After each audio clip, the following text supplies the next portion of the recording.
Hello, मैं निकुंज चौहान आप सबका स्वागत करता हूं हमारे यूट्यूब चैनल टैलेंटेड इस पर। आज का जो हमारा टॉपिक है वो है हैंस लॉ।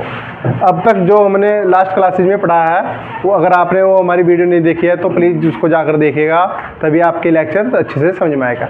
आज का जो हमारा टॉपिक है ये बहुत ज़्यादा इंपॉर्टेंस है आपके 11th क्लासेज के लिए या आने वाली जो भी आप एग्ज़ाम दोगे उसके लिए भी बहुत ज़्यादा इंपॉर्टेंट है ये वाला टॉपिक। ठीक है, ये जो हमारा हैंस लॉ है ये क्या है, ये है जो हमारा कांस्टेंट हीट के योग पर के नियम, इसे कांस्टेंट हीट के योग का नियम भी कहते हैं। यानी कांस्टेंट हीट का नियम क्या होगा, अभी देखो सही एक एग्जांपल से समझेंगे।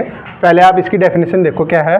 ये कह रहा है कि किसी रिएक्शन में एंथैल्पी में होने वाला चेंज, यानी सपोज दैट कोई रिएक्शन हो रही है उसमें जो एंथैल्पी का चेंज होगा वो क्या होगा, ऑलवेज कांस्टेंट रहता है, ऑलवेज कांस्टेंट रहेगा। और चाहे वो रिएक्शन वन स्टेप में हो या वो अनेक स्टेप में कंप्लीट हो, यानी कि कोई भी रिएक्शन है चाहे वो एक स्टेप में कंप्लीट हो रही हो चाहे वो अनेक स्टेप में कंप्लीट हो रही हो, तो हमेशा जो ये कांस्टेंट रहेगा हमारा क्या, एंथैल्पी में जो चेंज होगा उसका। ठीक है, जैसे एक छोटा सा एग्जांपल है इसमें देखो। सपोज दैट कोई ये ए है और ये प्रोडक्ट सी में जा रहा है, ये लिखा हुआ है यहाँ पाथ फर्स्ट।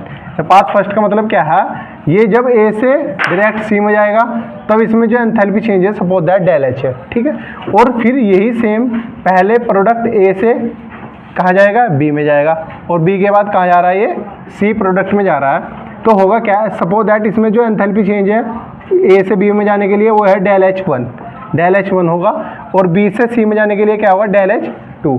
तो हैंस लॉ ने क्या बताया कि जो हमारा टोटल एंथैल्पी चेंज होगा, यानी कि स्टेप फर्स्ट में, ये क्या है हमारा स्टेप फर्स्ट में जो एंथैल्पी चेंज है टोटल, और जो टोटल चेंज इन दोनों स्टेप में होगा ये क्या होंगे, दोनों इक्वल होंगे। यानी कि जो डेल एच है वो इक्वल रहेगा हमारा डेल एच वन और डेल एच टू। ठीक है, इसको एक नए एग्जांपल से देखते हैं, फॉर्मेशन ऑफ कार्बन डाइऑक्साइड की। ठीक है, एग्जांपल देखते हैं फॉर्मेशन ऑफ कार्बन डाइऑक्साइड। जो हमारी कार्बन डाइऑक्साइड की फॉर्मेशन होगी वो कैसे होगी, जब कार्बन ऑक्सीजन के साथ रिएक्शन करेगा तो हमारा क्या बनाएगा, कार्बन डाइऑक्साइड बनाएगा। इस रिएक्शन को हम दो स्टेप में दिखाते हैं।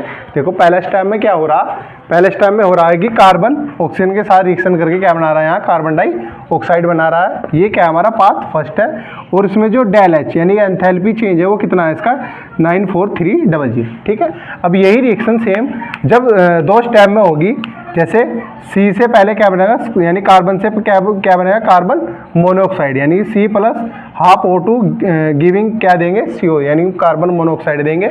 और फिर कार्बन मोनोऑक्साइड दोबारा से हाफ O2 के साथ रिएक्शन करके क्या बनाएगा, हमारा कार्बन डाइऑक्साइड बनाएगा।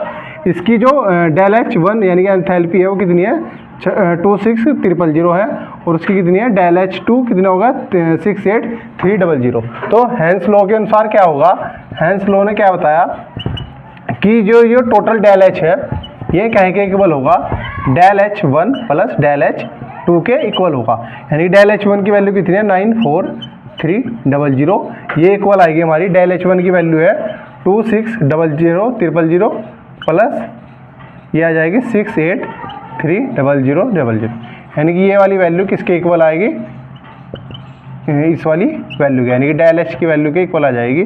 ठीक है, यानी कि ये दो, यानी कि जो इन दोनों में हीट चेंज होगा, हीट ऑफ एंथैल्पी चेंज होगा वो दोनों में इक्वली आएगा हमेशा। ठीक है, ये पूरा हैंस लॉ था। ठीक है, थैंक यू।